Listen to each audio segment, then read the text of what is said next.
Okay, so for the different color pencil techniques, the first one, which is shading. Shading involves, first of all, holding the pencil the right way. The way that you want to hold a color pencil, let me get this here. Okay, you want to hold it across the palm of your hand. Okay, you don't want to hold it like this, as if you were going to write with it. Okay, it's best to hold it across the palm of your hand like so. And then as you are shading, that allows you to use the side of the lead. And you don't have to press really hard.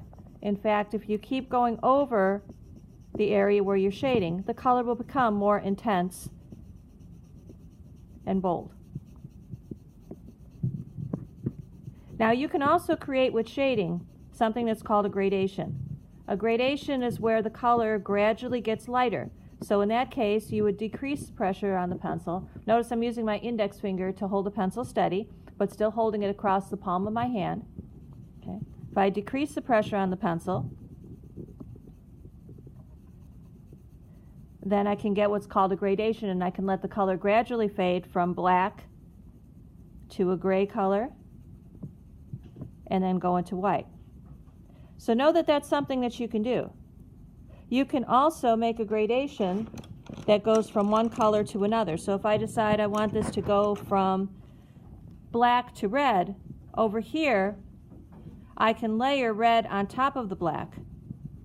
Layering is the way that you blend colors together with color pencils. If I layer the red on top of the black, now I can gradually go from black to a dark reddish color,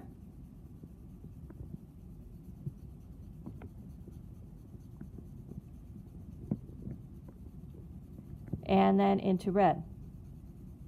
So you can have a gradation in a color where it gradually changes from one color into a lighter value of that color, or you can have a gradation that gradually changes from one color to another. So know that that's something that you might want to do. This might work out nicely behind the shapes that you use to create your patterns. Maybe have a gradation in color behind that. Or if you have a large enough shape, you can have the color gradually change from one color to another. Okay, so you can see how it's gradually going from black to like a darkish red color and then into red. That would be shading, with also using a gradation.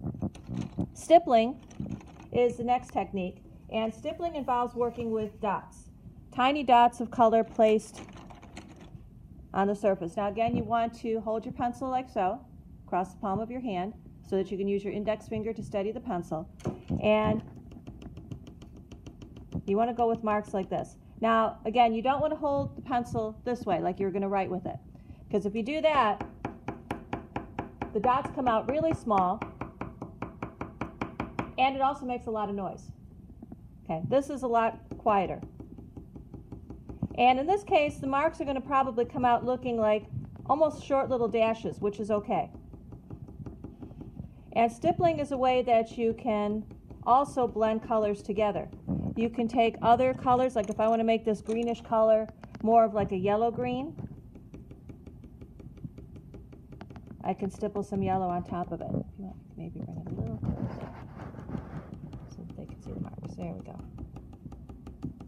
Okay, so I can put yellow and green marks together so that from a distance it's going to look like a yellow-green. What you're creating is color through optical mixing. From a distance, those marks are going to visually blend together, and you're going to see what looks like a yellow-green color. But up close, you'll see the little dots. And the other techniques are also ways of working with optical mixing. So stippling is the first one, working with little dots. Hatching involves using a series of parallel lines. So let's get a couple of more noticeable colors. So in this case, you can hold the pencil this way, okay? Because in this case, you want to work with a little bit more control. So you can hold the pencil normally, and you would make a series of parallel lines. They can go diagonal, like I'm making these. They can go horizontal. They can go vertical. Whatever works best for you. But then you can hatch in another color on top of those lines. and then the colors will visually blend together. So I'm using a violet blue and then a light blue to kind of create another value or another version of blue. Okay, so that's how you can blend the colors together as well. Color pencils, just in general, are a drawing medium that's semi-opaque, meaning that you can somewhat see through them. And that's what allows you to blend colors together that way. Cross-hatching works very similar to hatching. The only difference is, in this case, the lines are parallel at first, but then you cross on top of them with other lines going in the opposite direction. In this case, the lines are perpendicular. Okay, so if I want to make this color more of like a yellowy orange color, if I take yellow and I go over my marks, I can blend those colors together. And you can use as many colors as you'd like. You can blend several colors together if you want to. It's like I said, this is a color pencil blending technique. So hatching and cross-hatching do involve holding the pencil like you normally would.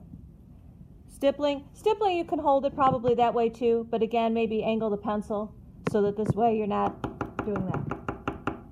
Okay, hold the pencil at an angle and just make short little dashes. When you're working with shading, that's where you want to use the side of the, hold the pencil so that you're holding it across the palm of your hand.